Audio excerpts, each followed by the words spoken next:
esta ocasión nos place presentar al maestro de Ciencias Jaime Aguirre Gómez con la ponencia de la protección biológica al público. En la pantalla pueden ustedes ver la semblanza del maestro Jaime Aguirre. El maestro Jaime Aguirre es químico y maestro en ciencias nucleares por la Universidad Nacional Autónoma de México y profesor de tiempo completo misma. Tiene una amplia experiencia en el tema, destacando en su trayectoria profesional que fue presidente de la Sociedad Mexicana de Seguridad Radiológica e integrante de la Federación de Radioprotección América. Participó en el Tratado para la Prohibición de Ensayos Nucleares y también con el Organismo Internacional de Energía Atómica. Desde 2010 es representante de México en la UNIA y además tiene también una trayectoria en la Comisión Nacional de Seguridad Nuclear y Salvaguardas, desempeñando muchos puestos en ella. Actualmente ocupa el cargo de Director General Adjunto de Vigilancia Radiológica Ambiental, Seguridad Física y Salvaguardas. Para el seguimiento de esta presentación, pedimos por favor que todas sus preguntas y comentarios se hagan a través del chat, el cual desde este momento se encuentra ya activado. Y al término de la presentación se contarán con 10 minutos para poder realizar algunas preguntas al maestro. Adelante, por favor, maestro Jaime, tiene usted el micrófono. Muy bien, muchas gracias. Primero que nada, agradecer a la Asociación Mexicana de Radioprotección por esta distinción de invitarme a dar este tipo de conferencias. Por otro lado, los felicito por estar creando una sociedad nueva que seguramente impulsará todo el tema radiológico que desde que la Sociedad Mexicana de Seguridad Radiológica no existe, o si existe está en una situación diferente a la que uno quisiera, pero gracias a este empuje de gente joven es que tenemos una sociedad que está creciendo cada vez más y que por lo que veo dentro de los invitados hay gente de la FRALC, de la Federación de Radioprotección de América Latina y del Caribe, lo cual me da muchísimo gusto porque quiere decir que entonces esta asociación se está internacionalizando. Muchas felicidades y muchas gracias por la invitación. Agradezco a todos los presentes y entonces vamos a empezar con el tema que pusimos como nombre proteológica del público, aunque el nombre per se no da una identificación clara de lo que es, mejor le pusimos protección radiológica pública, es como si hablamos de seguridad pública, etcétera. En ese sentido es que pusimos el nombre, es estrictamente hablando pues la protección a la población. La que sigue, por favor.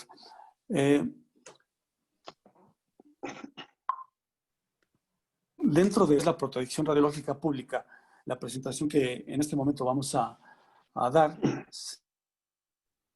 sí, alcanza. Está principalmente en... ¿Ahí me escuchan? Sí, te escuchamos. Muy bien. Bueno, entonces en esta primera diapositiva muestro los elementos de consulta que son necesarios conocer para lo que se refiere a la protección radiológica pública. Obviamente la base de todos ellos es la serie de normas de seguridad, la GCR parte 3, donde se establecen los requisitos generales. También en la parte 1 se establecen los requisitos para los gobiernos y da las recomendaciones para establecer los marcos legales y regulatorios. Adicionalmente, en el tema de emergencias, toca una parte obviamente no menos importante de lo que tiene que ver con la protección pública. Y finalmente ha hecho un gran esfuerzo el Organismo Internacional de Energía Atómica para hacer más específico todo el estudio que tiene que ver con la protección radiológica pública y que se refiere a estas series de safety standards. Tienen este GSG número 8, que son los criterios de protección radiológica pública y del ambiente.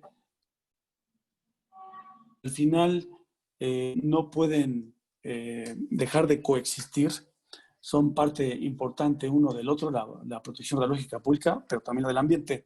Y en esta cadena de series de seguridad, de normas de seguridad, existen otras dos que son las GSG, la 9, la 10, y además ya hay un documento técnico, un TECDOC, que es el 1788, que más adelante vamos a platicar un poco de él.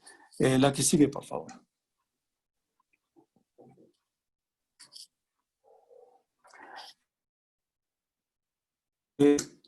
Dentro de los principios fundamentales de la seguridad, lo primero es proteger a la gente y al ambiente de los efectos dañinos de la ionizante.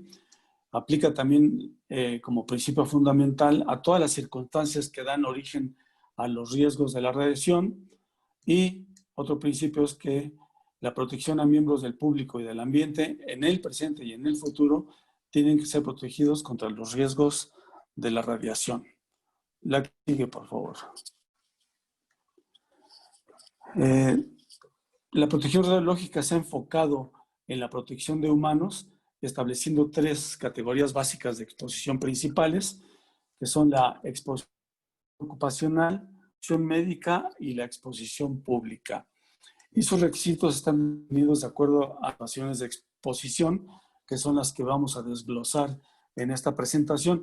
Cabe hacer mención que estas tres situaciones de exposición, la planeada, la de emergencias, las exposiciones médicas y las exposiciones existentes, son parte fundamental de lo que hoy por hoy el Comité Científico de las Naciones Unidas para los efectos de las radiaciones atómicas consideran y hacen un estudio a profundidad, empezando desde los años aproximadamente poco después de la Segunda Guerra Mundial con las bombas atómicas de Hiroshima y Nagasaki, luego desafortunadamente con el accidente de Chernobyl y luego finalmente con el accidente de Fukushima. Con mucho conocimiento técnico para poder proteger al público de todo este tipo de exposiciones, más obviamente todas las exposiciones médicas y las que han ocurrido basados en otros incidentes o accidentes que al final han logrado, digamos, con este desglose de situaciones, desarrollar todo un mecanismo de estudio. Por ejemplo, casos de actualidad es que en las exposiciones médicas, actualmente el ANSCIAR está estudiando los efectos secundarios de una radioterapia, porque mucho de la terapia tiene que ver con algún tipo de cáncer, y han encontrado que el 15% de los cánceres tratados con material radiactivo generan otro tipo de cáncer, en un 15%, no es menor, pero todo eso está, digamos, siendo estudiado y más adelante seguramente que se van a establecer algunos criterios de estudio para situaciones como esas. Dicho lo anterior, pasaríamos entonces a la definición en la siguiente diapositiva de lo que es la exposición pública. Se define en lo general como la exposición que ocurre a los miembros del público o a la población debido a las fuentes en las situaciones de exposición mencionadas, es decir, las que ya dijimos con anterioridad, y se excluye específicamente la exposición médica.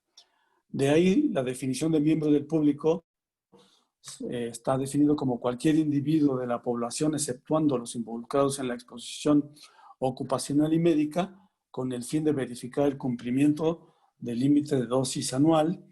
Y por otro lado, se define una persona representativa. Aquí voy a leer un texto que me gustó un poquito más, que lo encontré un poco después, que es un individuo que recibe una dosis que es representativa de las dosis que reciben los individuos más altamente expuestos de la población. Anteriormente el ICRP se dedicaba a hacer un estudio para un individuo representativo basado en promedios, pero ahora se refieren a los más altos expuestos. La que sigue, por favor. En recientes años se ha considerado la protección al ambiente para proteger a la población. El OIEA y el ICRP, que es un Comité Internacional de Protección Radiológica, han enfocado esfuerzos para sugerir la inclusión de la protección al ambiente en los marcos reguladores de países, entendiendo que en la medida que se protege al ambiente, por ende, se protege al ser humano. Antes se veían prácticamente por separado, pero actualmente se considera que si yo cuido el ambiente, entonces estoy protegiendo al ser humano. La que sigue, por favor. Dentro de las 3 exposiciones que vamos a mencionar este día, la primera es la exposición, situaciones de exposición planificadas, la segunda sería para casos de emergencia y la tercera de exposiciones existentes. Con relación a la exposición, a las situaciones de exposición planificadas, los requisitos respecto de la exposición pública en situaciones de exposición planificadas se aplican a la exposición pública debido a una práctica o a una fuente adscrita a una práctica.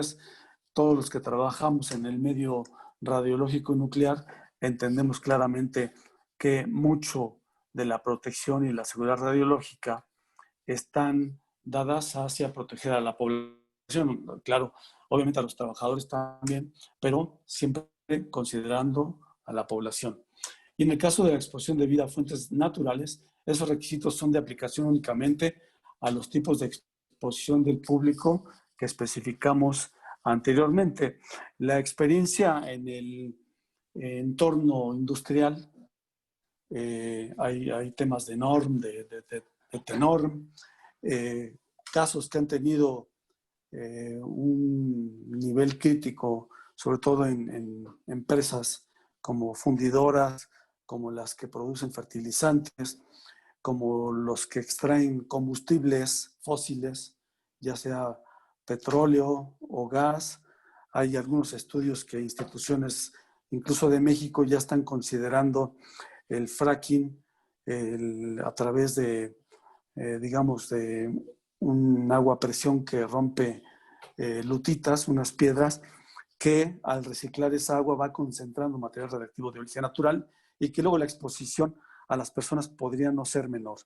Estados Unidos tiene algunas patentes que lo hacen muy caro el proceso y que hoy por hoy pues, ha derivado en una, digamos, en una consideración de lucha entre si baja el petróleo, entonces los costos de producción para el fracking ya no son atractivos para el mercado, etcétera. No solo hay una lucha, digamos, en el cuidado radiológico, sino también en la competencia comercial de estas cosas. Normalmente cuando la experiencia que hemos tenido en el órgano regulador es que tenemos que considerar obviamente prácticamente todo lo que tiene que ver con valores que vayan en pro de la seguridad de las personas, pero no podemos hacer a un lado el tema comercial porque si bien uno establece valores administrativos, siempre estarán presentes los valores comerciales. La que sigue, por favor. En este tema, el gobierno o el órgano regulador establecen las responsabilidades de las partes que están relacionadas específicamente con la exposición pública, establecen y aplican los requisitos relativos a la optimización y el órgano regulador es el que debe hacer cumplir los límites de dosis relativos a la exposición pública. Comentando con el grupo que está llevando a cabo esta serie de pláticas, me dicen que hay gente muy joven y que entonces es bueno que yo diga algunas cosas para que queden claras por ejemplo, que los reglamentos y las leyes, la Comisión Nacional de Seguridad Nuclear no puede ser la encargada de su elaboración, sí puede proponerlas, pero las leyes y los reglamentos son facultad de su publicación, en nuestro caso, de la Secretaría de Energía, en algunos casos de la Secretaría de Salud, de manera compartida. También podemos trabajar con ellos y con la Semarnat. Pero no somos responsables de su elaboración, sí de su aplicación y de hacer cumplir los requisitos que en ella están. La comisión hace normas, guías, etcétera, digamos documentos que van a un nivel un poco más abajo de lo que son los instrumentos legales de más alto nivel, como son las leyes y reglamentos. La que sigue, por favor.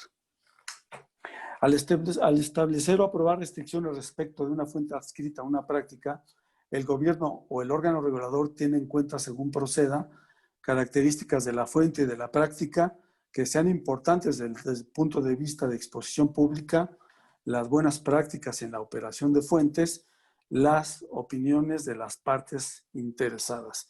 Este último punto es de vital importancia. En algún momento el Organismo Internacional de Energía Atómica para diferentes cosas ha hecho estudios para ver cómo es la aceptación pública en diferentes países. En México, con relación a la gestión de desechos radiactivos, por ejemplo, hace varios años, la Central Laguna Verde y la Comisión Federal de Electricidad hicieron un estudio a lo largo de todo el país para ver sus consideraciones geológicas, de densidad de población, censos de animales, vegetales, etcétera, pero también la aceptación pública.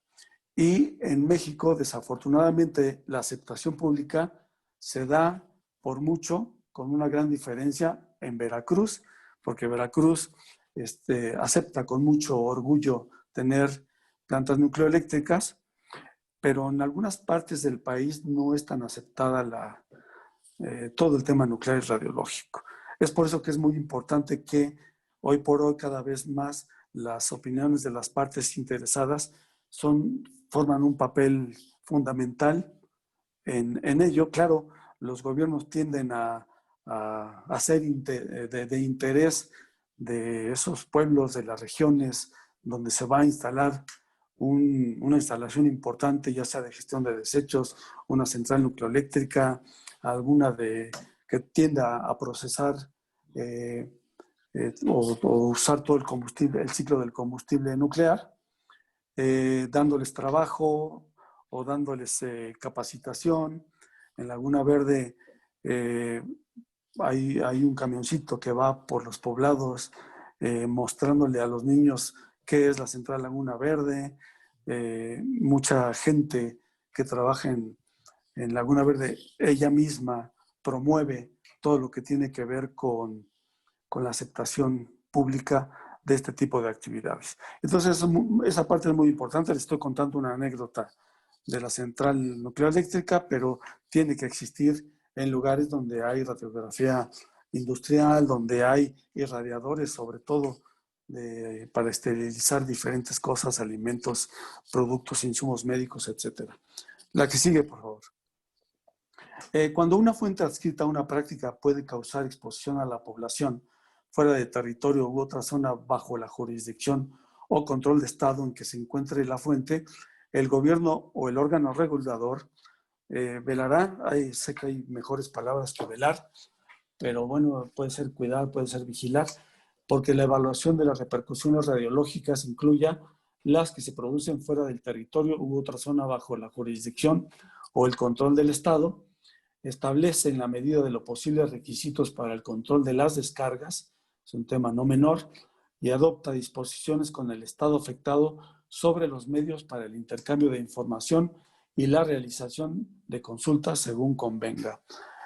Conocemos algún caso en América Latina de algún conflicto entre dos países, Argentina y Uruguay, donde había reactores nucleares cerca de la frontera, y de la parte uruguaya pues tenían alguna inquietud porque se podían contaminar sus ríos, porque llegaban posiblemente nubes radiactivas, quizá no con un nivel de radiación de preocupación, pero sí de interés de estudio. Son situaciones que ocurren. En México, por ejemplo, tenemos acuerdos con Estados Unidos prácticamente para la pérdida y recuperación de fuentes que se pueden pasar de un lugar a otro, no solo por las aduanas donde está permitido pasar material radiactivo, sino también por donde pasa material de chatarra, donde eventualmente podría ir material radiactivo que no estuvo en el control reglamentario, etcétera. Y otros puntos que tienen que ver con la seguridad física. Digamos que todo esto que estoy platicando ha dado pie a que haya una mayor conciencia de la seguridad física de las fuentes, no solo en las instalaciones donde operan, sino también en el transporte, sobre todo de las fuentes de radiación muy activas. La que sigue, por favor. Cuando hablamos de las partes involucradas, no toda la carga de las responsabilidades obviamente puede ser para el gobierno, para los órganos reguladores, sino también para todos los actores que tienen que ver, tanto los vendedores, los suministradores, los operadores. Y entonces esto incluso es algo que es muy importante para un país, para que logre tener una buena control de las exposiciones, es que todos los involucrados tendamos a proteger no solo a las personas y al ambiente, sino también a los trabajadores. Entonces, las partes involucradas aplican el sistema de protección y seguridad a fin de proteger a los miembros de la población contra las exposiciones. De aquí que existen algunas consideraciones generales. Los titulares de licencia en cooperación con suministradores y proveedores de consumo aplicarán los requisitos establecidos en las normas y verificarán y demostrarán su cumplimiento según especifique el órgano regulador en relación con la exposición pública. Si se fijan en el Reglamento General de Seguridad Radiológica, vienen siempre en las autorizaciones de las licencias, considera esta parte del cuidado de la población. Y más, obviamente, en instalaciones de mayor relevancia que deben ser más cuidadas.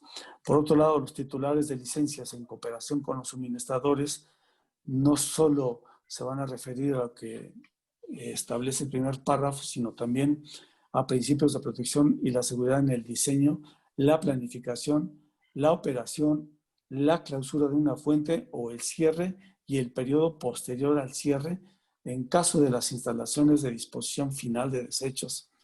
Y van a tener en cuenta diferentes cosas, que son las que voy a platicar a continuación, pero dentro de estas consideraciones generales siempre hay que incluir en el presupuesto la parte, como ya se dice al final, no nada más la operación, sino incluso los desechos radiactivos. Y ahora se están haciendo trabajos muy intensos en el Organismo Internacional de Energía Atómica con relación al desmantelamiento también.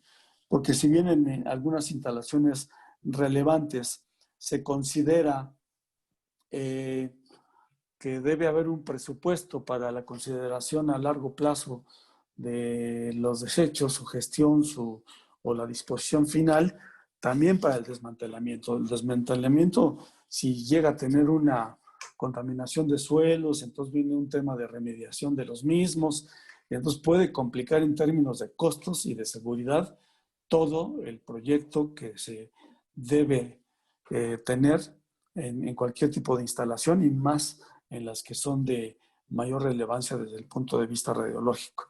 Por lo cual, cuando se tiene pensado tener una instalación de esa magnitud, se deberá pensar, como se dice en muchos foros, desde la cuna hasta la tumba, pero dejando, digamos, el panteón también limpio.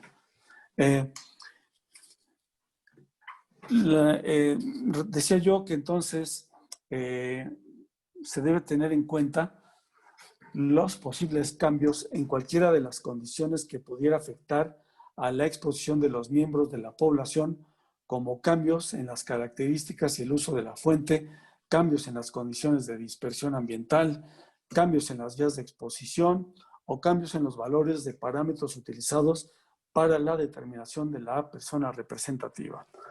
En nuestra experiencia, a lo largo de los años, hemos visto que el cambio climático repercute de diferentes maneras. Un caso clásico es en Laguna Verde, que no ha habido mucha afectación, afortunadamente, pero sí en términos de el diseño, de la base del diseño, porque en general se consideran, por ejemplo, que los huracanes que vienen del Atlántico, pues llegan, digamos, hacia el Golfo de México, la península de Yucatán puede servir de barrera. Y si ustedes se fijan de manera, en general, la trayectoria de estos huracanes tienden a irse hacia Texas, hacia esa parte de Estados Unidos, impactan, sí, muchas veces en la República Mexicana, pero hace veintitantos años se consideraba que de la laguna de Tamiagua para arriba es que la mayor probabilidad de huracanes pudieran llegar a esa zona. Hace algunos 10 años pues pasó el ojo del huracán muy cerca de Laguna Verde, cosa que no había ocurrido antes de lo de los cambios climáticos.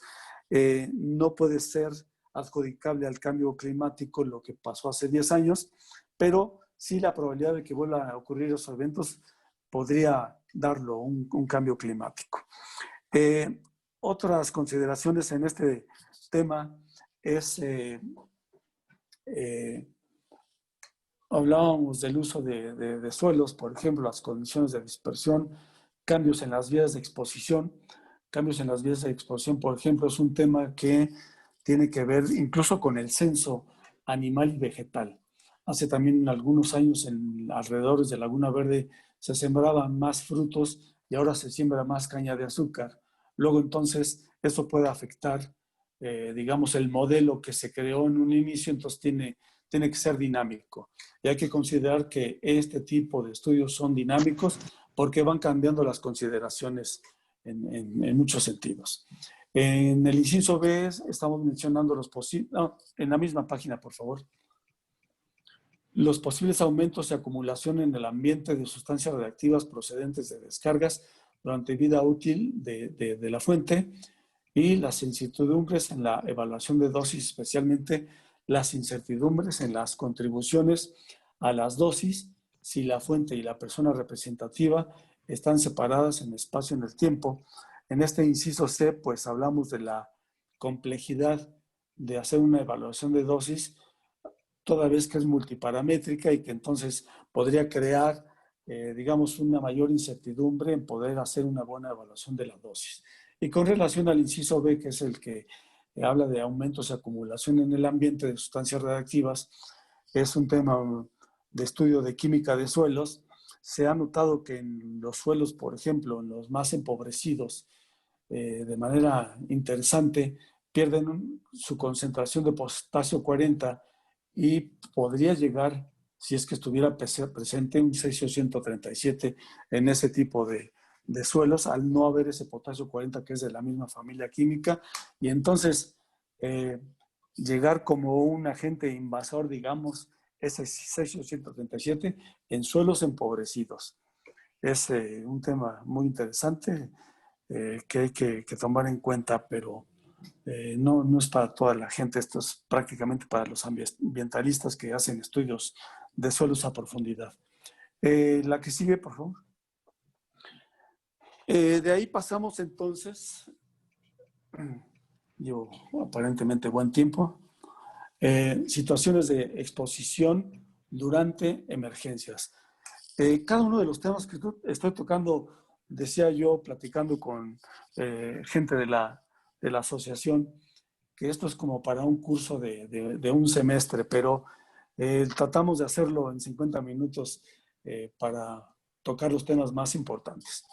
En cuanto a las situaciones de exposición durante emergencias, el gobierno también vela porque en la fase de planificación se elaboren, justifiquen y optimicen estrategias de protección y se responda a las emergencias mediante la aplicación oportuna de dichas estrategias.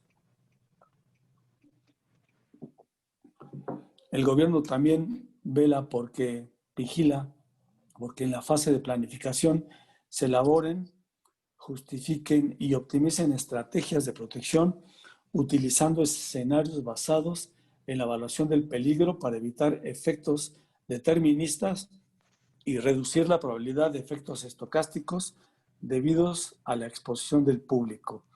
Todo esto, por supuesto, cada vez toma más relevancia. Antes siempre se ha hecho, pero ahora siempre hay que tocar el tema del enfoque graduado.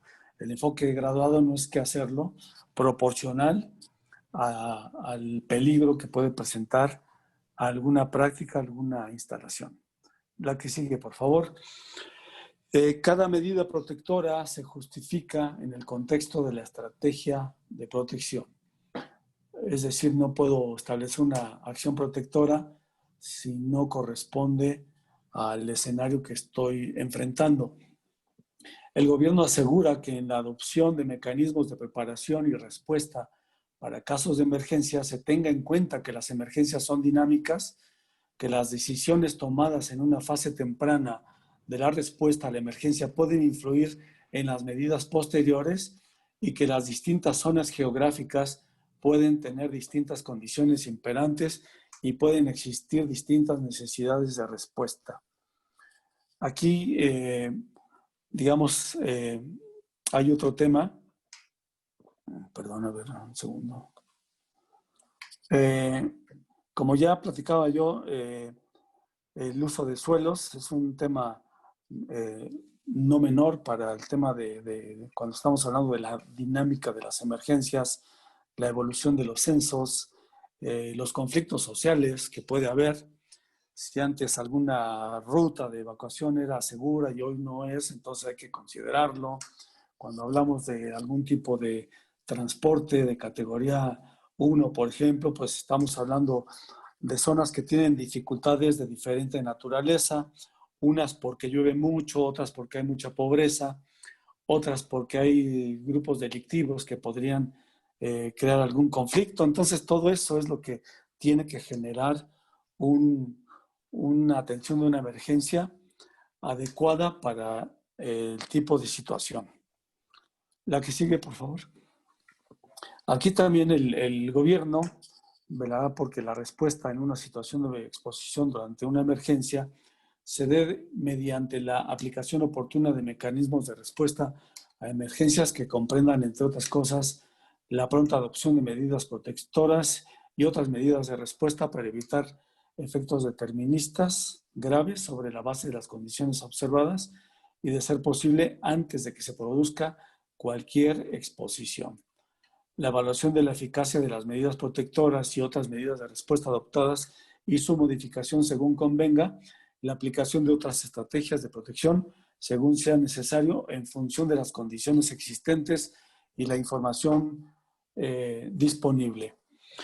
Aquí es importante mencionar que hay una serie de actores y procedimientos, hay unos planes en revisión constantes, hay simulacros que se tienen que llevar a cabo, evaluar cómo la estrategia de emergencias se está llevando a cabo de manera eficiente y tener muy presente la capacitación continua, porque muchos actores cambian y entonces eso puede debilitar un sistema de atención de emergencias.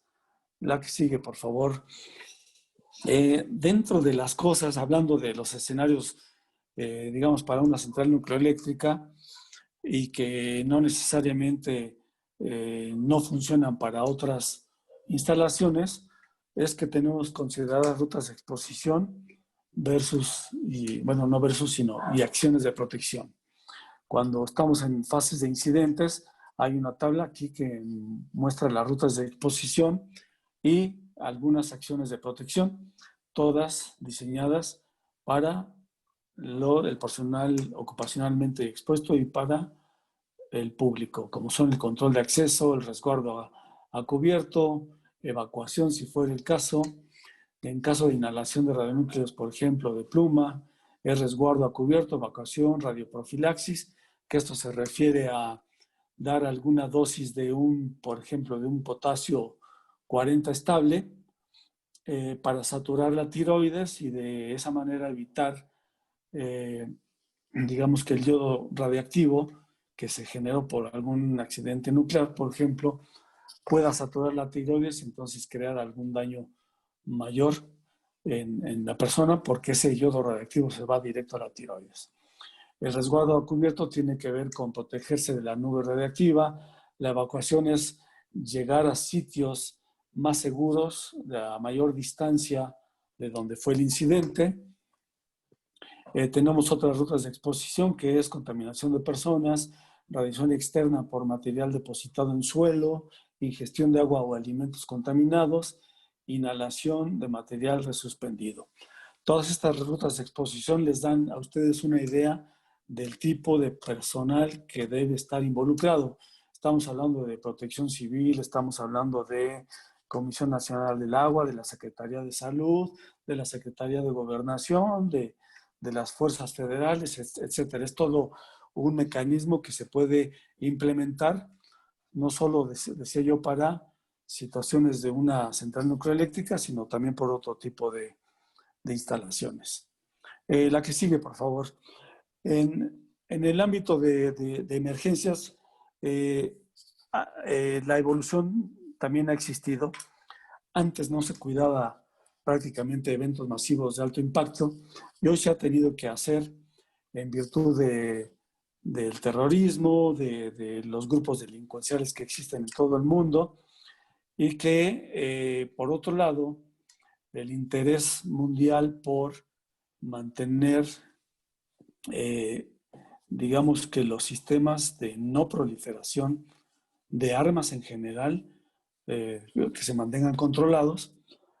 Cuando hablamos de no proliferación me estoy refiriendo prácticamente a todos, a no proliferación de armas biológicas, químicas, explosivos, municiones, todo eso, y de no proliferación de armas nucleares.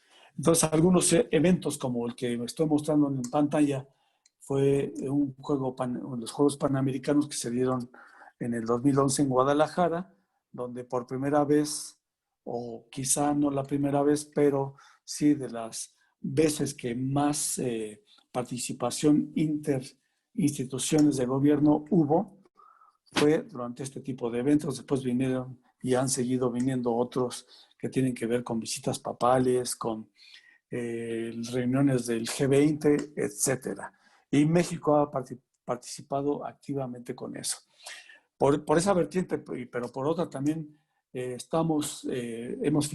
México ha firmado un acuerdo relacionado con el grupo de suministradores nucleares, que tiene firmado un acuerdo con la Secretaría de Economía, la Secretaría de Energía, donde el que aplica todas las fracciones arancelarias, no solo para material radioactivo y nuclear, sino para todas aquellas cosas que pudieran ser utilizadas para fines malévolos, como pueden ser pues, todos los elementos que conforman un reactor nuclear que podrían ser usados para construir armas nucleares o en una escala menor las bombas sucias.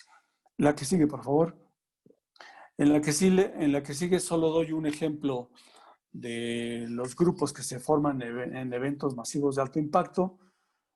Son otros actores, son, por ejemplo, Policía Federal, son unos procedimientos diferentes a los que acabo de mencionar, pero por cuestiones de tiempo no me voy a detener en esto.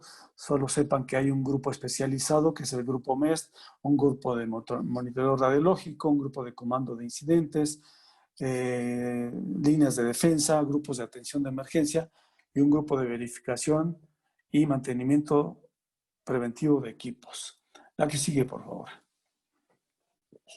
Y finalmente, dentro de los tres temas que he mencionado, pues viene el de situaciones de exposiciones existentes, que este es también un tema amplísimo. Vamos a verlo rápidamente, me quedan del orden de 12 minutos y son como 15 diapositivas, no sé cómo le voy a hacer, pero bueno. Situaciones de exposiciones existentes. Los requisitos relativos a situaciones de exposiciones se aplican a la contaminación por zonas, de materiales radiactivos residuales derivados de actividades del pasado que nunca estuvieron sometidos a control reglamentario. Eso ocurre, por ejemplo, cuando están recolectando chatarra, se encuentran eventualmente fuentes de radiación que tuvieron que ver con esto. O que estuvieron en algún momento esas fuentes de control reglamentario, pero no de conformidad con los requisitos de las normas, o derivados de una emergencia nuclear o radiológica una vez que se haya declarado terminada una emergencia. Y por otro lado, la exposición debida a productos básicos, productos de consumo, alimentos, forraje, agua potable, materiales de construcción que contengan radionúcleos derivados de radioisótopos residuales. La que sigue, por favor. También se considera dentro de este tipo de exposiciones existentes un tema muy importante y que tiene su relevancia a nivel mundial, no tanto en México y no tanto en los países tropicales, donde el calor es un común denominador, porque se abren ventanas, etcétera. Entonces la concentración del radón 222 y su progenie pues tienden a esparcirse. El primer punto es que el radón 222 y su progenie, en lugares de trabajo distintos de aquellos en los que la exposición debida a otro radionúcleo de la cadena de desintegración del uranio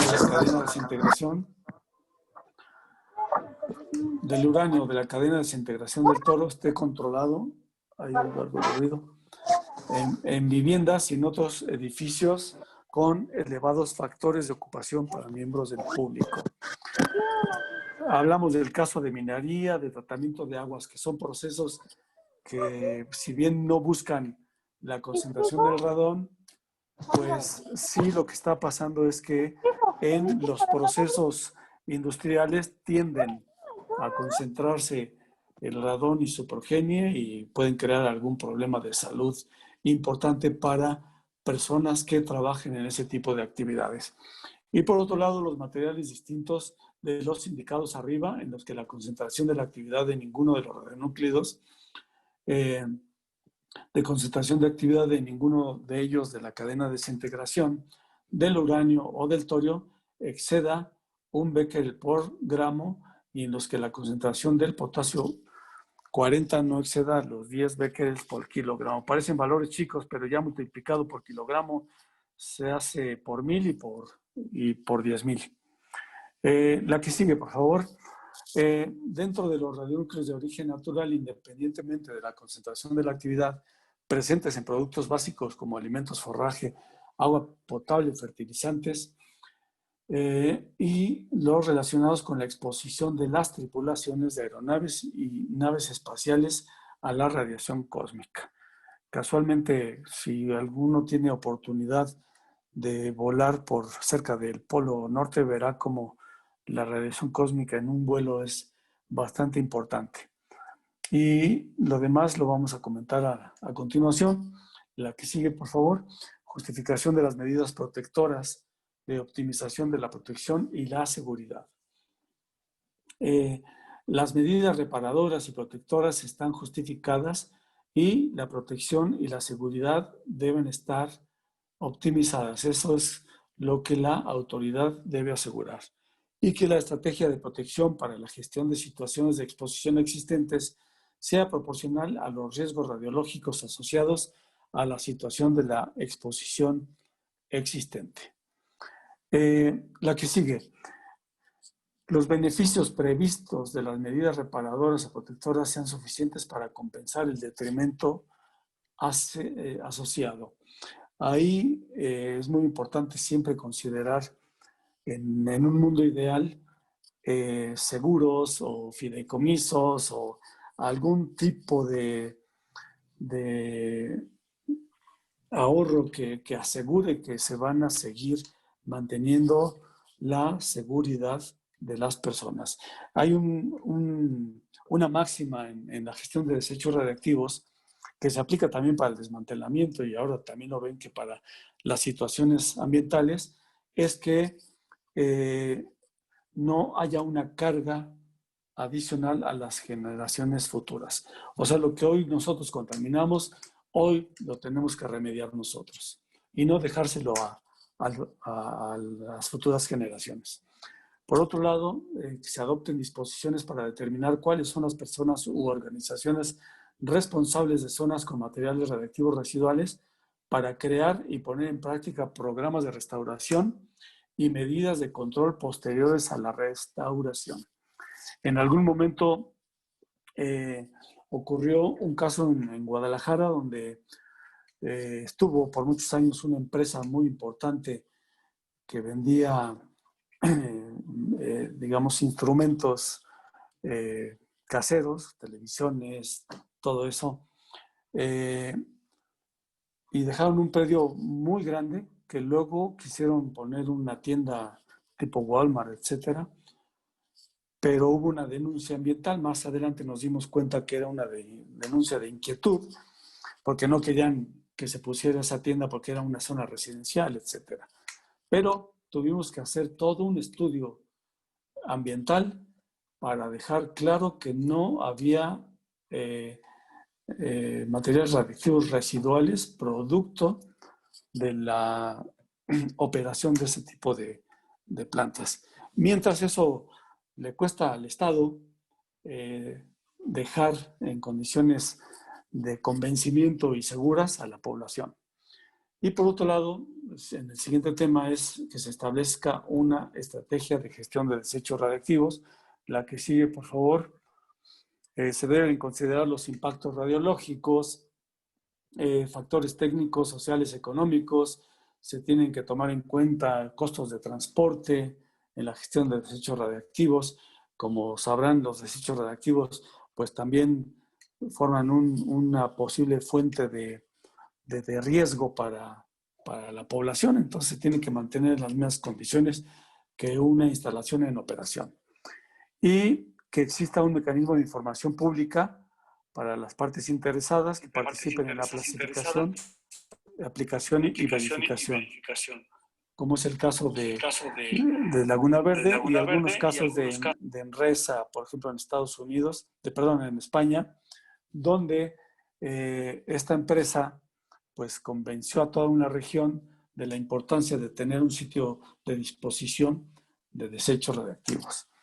La que sigue, por favor, nos vamos rápidamente a lo que es el radón, que es uno de los exposiciones existentes. Les dejo ahí esta parte que tiene que ver con lo que debe cuidarse del radón. Tiene algunas consideraciones interesantes desde el punto de vista ambiental, porque se comporta, digamos, diferente en función del tipo de suelo, de la temporada, si hay mucha lluvia, si hay mucho calor, etcétera. El radón emana y fluye y todo eso tiene que ser considerado y cuidado porque al final poblaciones, por ejemplo, de muy nórdicas donde no se abren las ventanas, entonces corren el riesgo de ir concentrando material radiactivo de este tipo. Y el radón pues, per se es un elemento del gas noble que entra a los pulmones y sale. Al ser de esos gases nobles, pues no reacciona químicamente con los pulmones, pero sí los hijos de él sí son más reactivos que el propio radón. La que sigue, por favor. México hizo un trabajo muy importante en términos de lo que es el radón y participó hace muchos años la comisión, me parece que el INI, no estoy muy seguro, y la Universidad Nacional Autónoma de México establecieron todo esto a través de toda la gestión que hizo la Secretaría de Salud para la obtención de muestras. Y entonces hay un mapa mundi que maneja el Comité Científico de las Naciones Unidas para los efectos de las radiaciones ionizantes. Y al ser un país volcánico, por eso es que tenemos en principio esas concentraciones que son de las más altas. De la que sigue, por favor. Hubo otro caso, por ejemplo, aquí de las... ya no voy a leer todo, pero dice, se determinan, estoy leyendo el segundo bullet, se determinan las circunstancias en las que las medidas deben ser obligatorias o voluntarias, teniendo en cuenta los requisitos legales y las circunstancias sociales y existentes. Pasamos a la que sigue, por favor, porque este caso, aunque es una foto, dice mucho. México tiene a las islas Revillagigedo, que están aproximadamente a 700 kilómetros de Manzanillo, pero gracias a esas islas, el litoral de México es mucho más amplio que cerca de Sinaloa, ¿no? De Colima, perdón. Y entonces esta isla Socorro, pues es una isla volcánica, igual que está en las islas Revillagigedo, es una isla volcánica, tenemos presencia militar ahí todo el año. Y ahí ven algunas casas donde habitan esta presencia militar, pero lo hicieron con piedra de por allá. Quiere decir que entonces las concentraciones de radón son altas en esas casas, pero como siempre hay huracanes, como siempre hace calor, la recomendación que se hizo en su momento es que mantuvieran abiertas todas las ventanas y las puertas diario para que no hubiera una concentración de radón que pudiera poner en algún riesgo a los pobladores. Ellos están 3 meses y cada 3 meses van cambiando. Eso también ayuda, porque llevar material de construcción diferente al que existe en la isla, pues sería altamente costoso. Y si se fijan, casi siempre pasan huracanes por ahí. La que sigue, por favor. Dentro de los productos básicos se establecen también los niveles de referencia. Dentro de estos niveles de referencia se tienen establecidos, hay una recomendación que es la que se estoy mostrando del Organismo Internacional de Energía Atómica. No todos los países consideran todos los productos. En el caso de México tenemos sí un control en alimentos, tenemos un control en agua potable, y básicamente se reporta como dosis efectiva anual para la persona representativa, aunque para los, digamos, para la norma que tiene que ver con esto, que es una norma que estableció la Secretaría de Salud, pues los valores están dados en becquerels por litro, considerando un consumo diario de 2 litros de agua, por ejemplo. La que sigue, por favor. Con relación a los alimentos pasa lo mismo. Hay un códex alimentarios que fue muy útil en la época de Chernóbil. México hizo una norma oficial mexicana con relación a eso, misma que se derogó después porque solo hablaba de control de importaciones y no de exportaciones. Entonces, al ser desequilibrada, la Secretaría de Salud decidió derogarla. Sin embargo, hay países que le piden a México, por ejemplo, Egipto, Cuba, han pedido a México certificados de no contaminación radiactiva. Antes la Comisión hacía ese tipo de análisis diagonal servicios, que ahora los analiza el INIM, pero también el Laboratorio Estatal de los Servicios de Salud del Estado de Veracruz. Y tenemos acuerdos, por ejemplo, con Senacica para el control radiológico de algunos alimentos de exportación.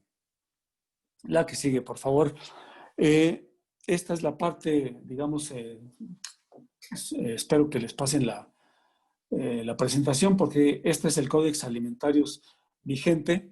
Si bien abajo dice que es información sobre las actividades de la División Mixta FAO-OIEA de técnicas nucleares en la alimentación y la agricultura, no nada más habla de técnicas nucleares, sino también de los radionúcleos que están en los alimentos.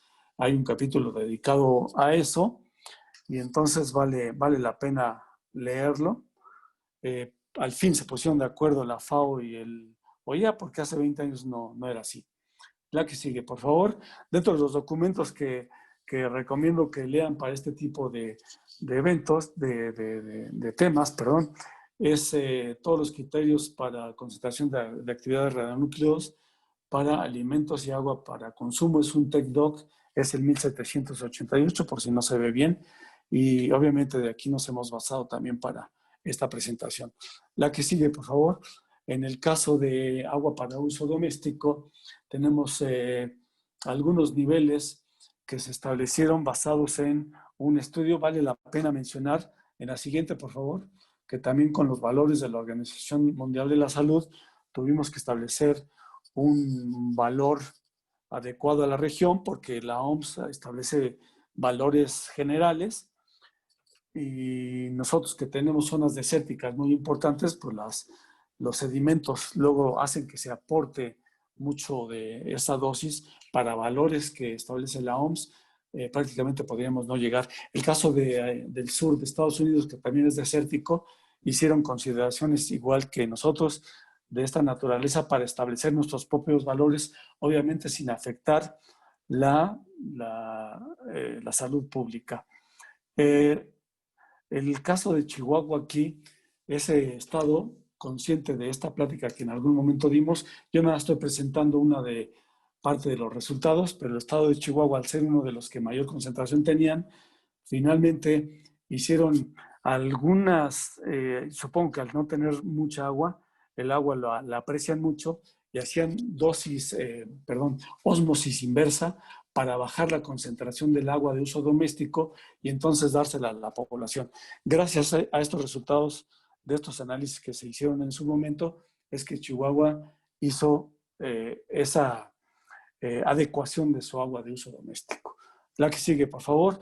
Ya finalmente lo que les quiero comentar es que en términos de radionúcleos de interés específico en alimentos y en el ambiente, ahí los tienen. Para agua sabemos cuáles son los buscados, para agua también, para leche, carne, otros alimentos. Algunos, como por ejemplo el estroncio 90, es importante ahí porque es el beta más radiotóxico.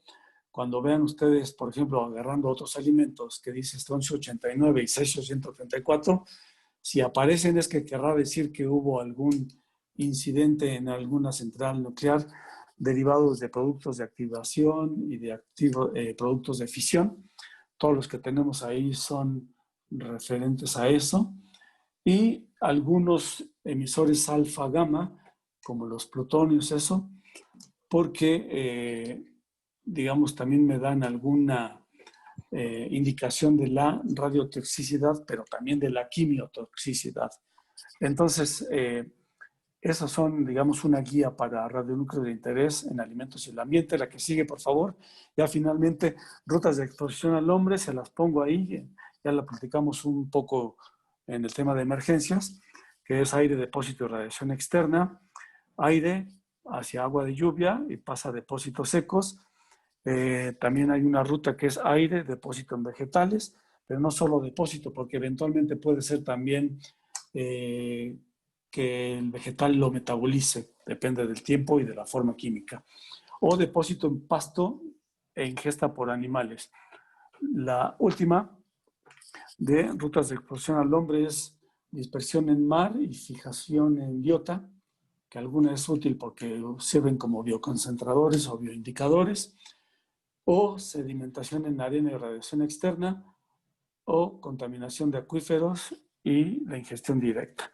Y al final les pongo un mapa en la última que tiene que ver con muchos de los tratados internacionales o acuerdos. Este es un tratado todavía no firmado por los más importantes países productores de armas nucleares, pero México y todo el mundo aprovecha esta red que tienen ahí presente, que sirvió mucho en el caso de Fukushima porque dijo por dónde venía la nube y nos sirvió proteger a la población porque sabíamos que la nube radiactiva llegó por Alaska, luego por Canadá, luego por Estados Unidos y la esperamos, digamos ahí donde está un puntito en Baja California, una estación de radionúclidos, ahí esperábamos la nube al quinto día y al quinto día llegó. Con una concentración muy baja, pero son sistemas que son muy útiles. Ya se imaginarán la importancia que revirtió en la zona de Japón, de Corea, de Rusia, de los países cercanos al incidente de Fukushima. Y bueno, pues sin más, les agradezco su tiempo. Discúlpenme que me pasé 8 minutos. Ahí tienen mi correo electrónico por cualquier duda, pregunta, aclaración. Si quieren eventualmente hacer servicios sociales que lo puedan hacer con nosotros, están las puertas abiertas. Muchas gracias.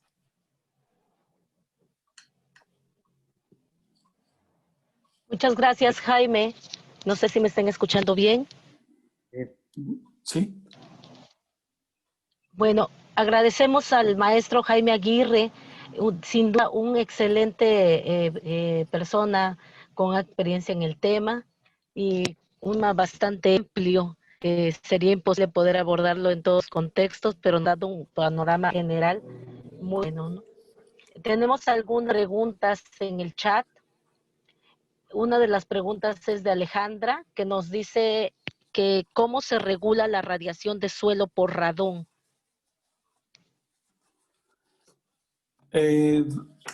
Digamos, tenemos algunos valores establecidos en las normas, no específicamente para suelo. Normalmente lo que sí tenemos es ese mapeo radiológico del que yo hablaba en algún momento, la cantidad de muestras que se recolectó, pero para casas habitación, que es más bien el interés público, no tanto para espacios abiertos, se hicieron más de 5,000 muestras, si no mal recuerdo, pero eso es para consideración, porque en casas habitación es donde más se puede tener la probabilidad de estar respirando este radón. Para suelos hacia en campos, eso no se ha hecho un estudio y por tanto no se tiene un valor adecuado por el órgano regulador. Bien. Otra pregunta, además de las felicitaciones por parte de Fernando Mireles García, por parte de Eduardo Medina Gironcini a la presentación. Otra pregunta es la que nos hace Sergio Suárez y que nos dice que si en el supuesto de que se autorice la explotación masiva de hidrocarburos empleando fracking en México, si el órgano regulador tiene algún plan preparado para la protección al público en materia de normas. Sí, sí, sí, claro que sí. La respuesta es sí, no a través del órgano regulador per se. En su momento, cuando, supongo, no recuerdo bien, pero ha de haber sido hace como 5 años, tuvimos reuniones con la Profepa para establecer esos valores para el fracking. Esos valores ya se tienen, pero luego ese grupo de Profepa pasó a formar un grupo dentro de la Secretaría de Energía, que ahorita no recuerdo el nombre de esta institución, pero es la que se refiere a los temas ambientales en materia energética y es la que, una vez que se implemente esto, entonces va a establecer ya de manera normativa esos valores, mismos que ya fueron estudiados y ya se los mandamos para su consideración. Pero de momento no es un tema porque se vigila más de momento lo que tiene que ver con explotación petrolera. Bien. Por cuestiones de tiempo vamos a dar todavía oportunidad a otras dos preguntas. Una es de Henry Diego, que pregunta cómo se podría disminuir la cantidad de radón, sobre todo a los 3.600 metros sobre el nivel del mar. Bueno, en espacios, por ejemplo, en ciudades como Toluca, seguramente. Aquí siempre la recomendación, en algunos países usan filtros, pero yo ya decía, sí es en lugares fríos, donde siempre es un aire que se está recirculando. La recomendación es que se abran las ventanas y eso. En México no tenemos climas extremos como para que estemos 6 meses con heladas, etcétera. Entonces esa recomendación en México ha sido muy, muy útil. La otra es, previo a la construcción de las casas, pues asegurarse que los materiales de construcción pues tengan una concentración que no comprometa, digamos, a la salud de los que van a vivir ahí. Hoy por hoy en México no es un problema, sí lo es en los países nórdicos, pero incluso no en todos, porque Suecia, que muchas de sus construcciones están hechas a base de madera, pues no tiene esta contribución tan importante como otros países cuyas casas están hechas de concreto. Esa podría ser otra solución, que la casa no necesariamente sea hecha nada más de concreto, sino que se combine con otros tipos de materiales. Bien, la penúltima pregunta es de Noemí Sánchez y nos dice que si posterior a una emergencia por extravío de fuentes, ¿se lleva a cabo un seguimiento en la población expuesta? Y si es así, ¿cómo se lleva a cabo? Bueno, hemos tenido ahí un par de accidentes importantes. El primero, que fue en 1984, entiendo que no hubo un seguimiento. En el que hubo hace 7 años, sí hubo un seguimiento de las personas irradiadas. Se hizo una serie de, por ejemplo, las personas que atendieron la emergencia, todos fuimos monitoreados y nos hicieron incluso una dosimetría biológica, que los compañeros del ININ tienen una técnica muy buena para que a través de la dosimetría biológica puedan detectar el daño cromosómico y de ahí determinar la concentración, los niveles de radiación que pudo haber recibido una persona. De las personas afectadas en la zona donde ocurrió el incidente del 13, se hizo un seguimiento con esta dosimetría biológica y también con dosimetría clásica, digamos, ¿no? Y aquellas personas que resultaron irradiadas de manera importante, se les dio seguimiento en la Secretaría de Salud, tratamientos, etcétera. Y hasta ahí fue donde tengo el conocimiento, pero sí se le dio seguimiento, se hizo un estudio de muchas personas y de ese universo, pues 2 resultaron con una dosis importante. Pero hasta donde recuerdo, incluso uno de ellos era delincuente, entonces, bueno, estuvo preso y ya no sé qué más haya pasado por ahí. Bien. Y la última pregunta por parte de Fernando de la empresa MISA de CB. Nos ¿Sí? pregunta si hay alguna política en el país para gestionar acumulaciones de NORM que se llegan a encontrar en algunos patios de chatarra de la industria cerera. Todo eso lo hemos manejado digamos, no lo hemos manejado en las chatarreras por lo siguiente. Platicaba yo hace un rato que el interés de los patios de las chatarreras es un interés comercial, no es un interés de la seguridad de los trabajadores. Entonces, las chatarreras ponen niveles en sus portales que son niveles relativamente bajos porque ellos no quieren que entre prácticamente nada de radiación. Y entonces cuando entra un camión a un portal lo rechazan y ya no entra a los procesos. Pero es porque los niveles que establecen en sus portales son niveles tan bajos, pero para fines comerciales, no para fines de seguridad de los trabajadores. Y de ahí viene entonces la diferencia. Entonces, no hemos tenido un caso de que haya, por una alta concentración de NORM, irradiados. Pero como un tema de si hay una inquietud, siempre la comisión atiende eso, ¿eh? Siempre vamos, hacemos mediciones y siempre estamos pendientes. Y si es en patios de aduanas y eso, lo mismo. Eso es De acuerdo, como se está operando actualmente. de acuerdo. Bueno, sin duda hay muchas más preguntas que se quedaron en las casas de los participantes y que están unas aquí en el chat. Les pedimos por favor que las puedan dirigir también al correo del maestro Aguirre, el cual se encuentra expuesto ahorita en la presentación. Sin duda yo creo que tendrán por ahí una respuesta mucho más extensa al respecto. Las felicitaciones siguen en el chat y les damos por aquí los mensajes al maestro Jaime de Jorge Herrera, de algunas felicitaciones al respecto. Y bueno, nuevamente a través de la Asociación Mexicana de Radioprotección, también les damos las gracias a todas las personas que nos atendieron